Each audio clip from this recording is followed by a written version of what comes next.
In this video, I want to talk about Photoshop healing tools. Now, you might be surprised that we're doing the healing tools so late in the semester because this is often something that we would do much earlier.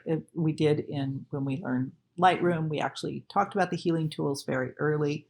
And it is something that we do initially in a Lightroom file. We actually go in and do a little bit of tweaking and touching up. The Photoshop tools are very powerful, more powerful than the Lightroom tools, which are good.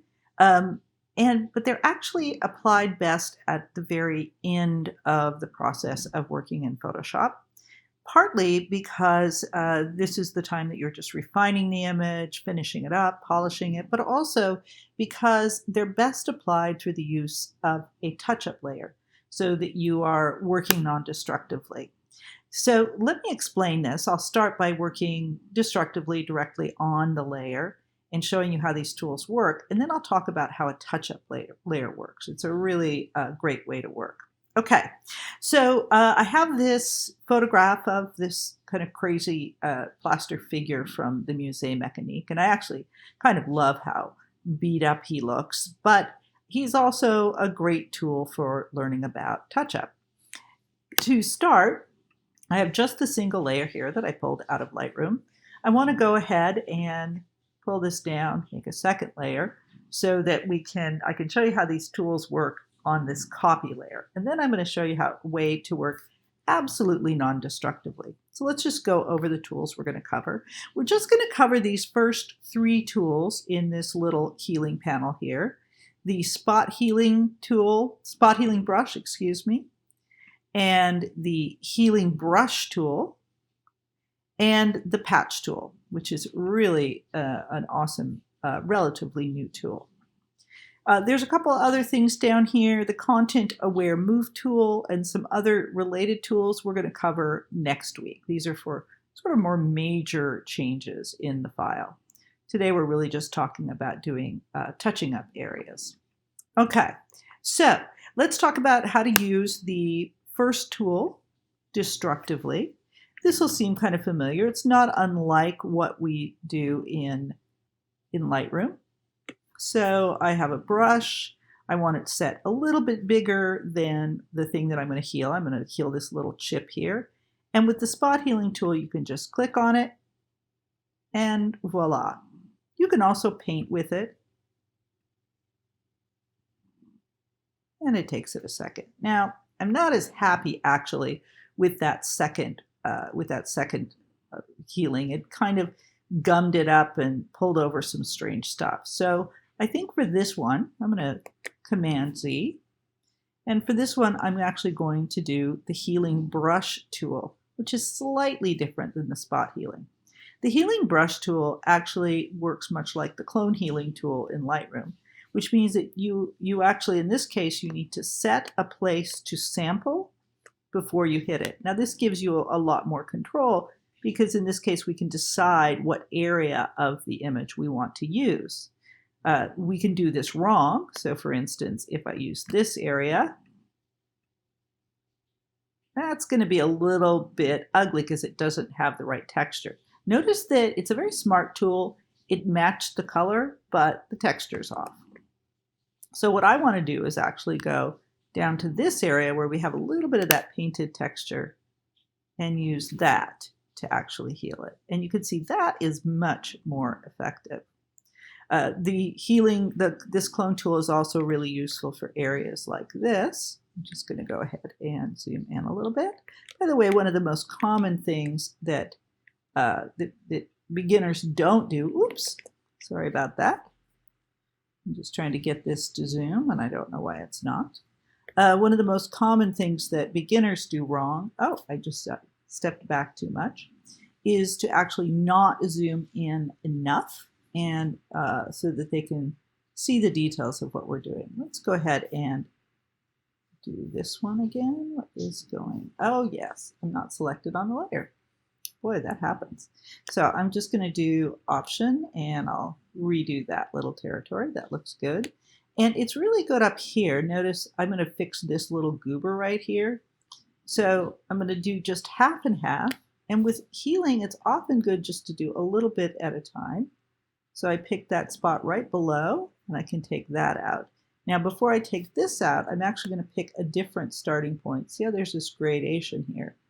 So I can pick that right there so that when I do this, I get that nice transition. And again, it's a very smart tool. It's going to blend things in.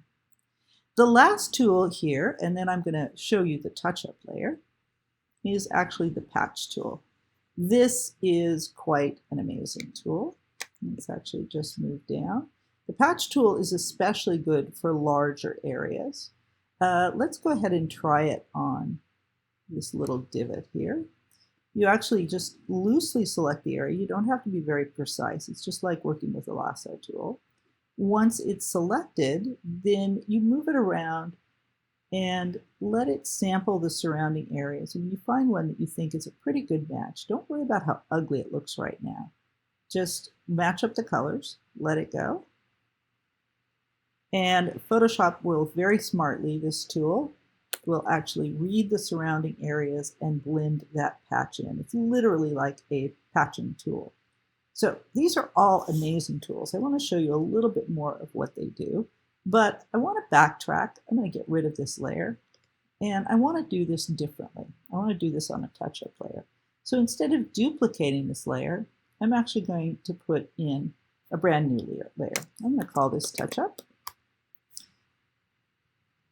And it's a blank layer. It is a pixel layer. It's not a mask. It's a blank layer that sits on top of this background layer. Now with each of these tools, it's very important when you use them. There's several things you want to be on content aware. They're all slightly different, just as they are with all tools. But be absolutely sure when you get started that you are sampling all layers. That's the most important thing to do. And this should be true of each of these tools. And again, I'm going to go through each of these and show you how this works on this one. But notice that in here, it samples all layers. We're working on a blank layer, so there's nothing in the layer for it to use to actually create these solutions. And remember that Photoshop doesn't make stuff up on its own. It uses the pixels that are nearby. So let's go ahead and do this. It's actually going to be it's going to look pretty much exactly like it did before. We'll go ahead and start with the spot healing tool. Just like before, doesn't look any different.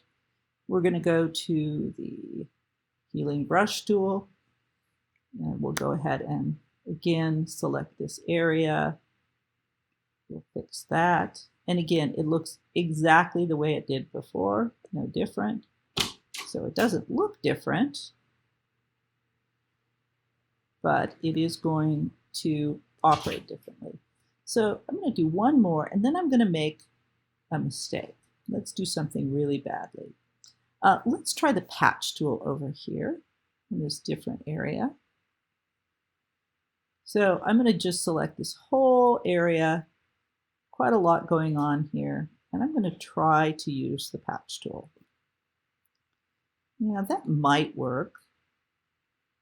Let's just go ahead and try it. If it works, I'm going to have to backtrack and do something else, but let's hope it doesn't quite work. It's okay, but it's a little bit weird up here. Now, if I had done this on the layer, I could have done Command-C, but let's say I did this and then I moved forward and I did this area as well. Let's just go ahead and pick a couple other areas that we're going to fix. And let's say we like what's going on in this area. Did a really good job down there. We move up here. We go to the spot healing tool and we fix this. Come on now. Oh, it's not liking me. Okay, I think it's still working down there. Oh yeah, I need to deselect.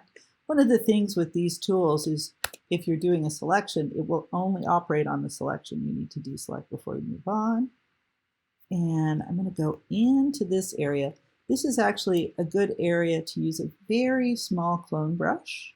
Just going to get this hair out of his eye, or a spot healing brush. So I'm going to go to the second tool.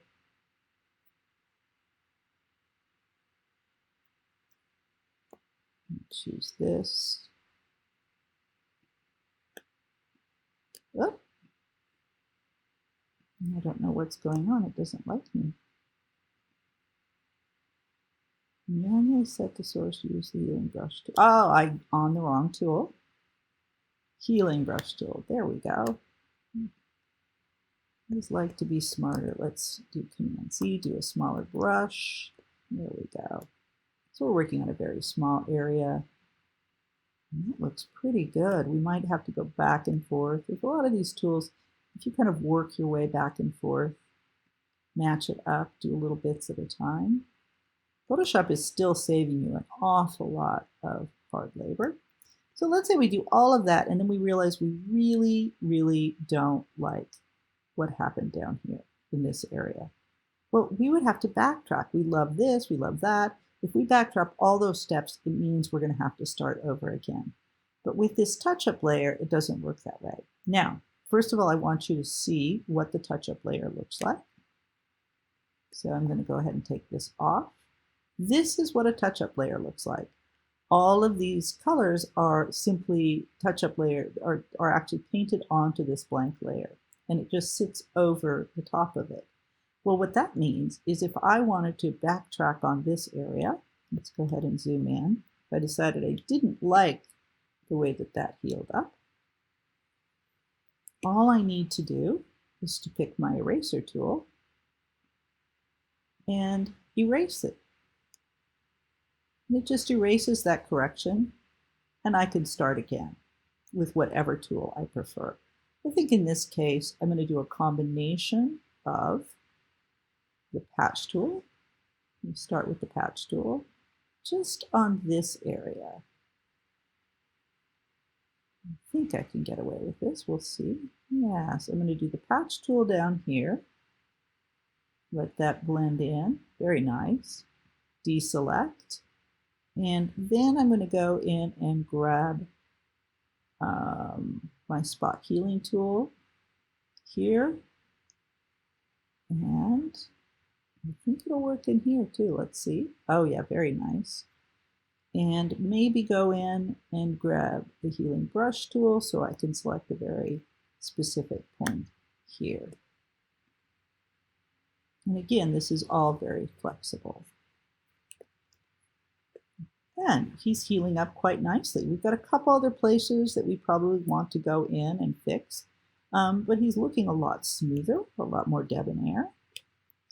I think there's one other area. This I would definitely use again, the spot healing or the healing brush tool, because we can actually choose the area to sample. Same thing down here. Very nice. I think I'm going to go ahead, even though I think that was part of the original, I think it'll look better if we just smooth that over. So here it is without the healing. And here it is with. Now, one other area I want to fix, there's a reflection over here, and this is a great use for the patch tool. The patch tool is good at doing fairly large areas. So I'm just going to surround this. Remember, the patch tool doesn't just heal, it can actually replace. And I'm just going to play around. I kind of want to try to create a sense of the pattern that was already here. Let's go that way. And let go.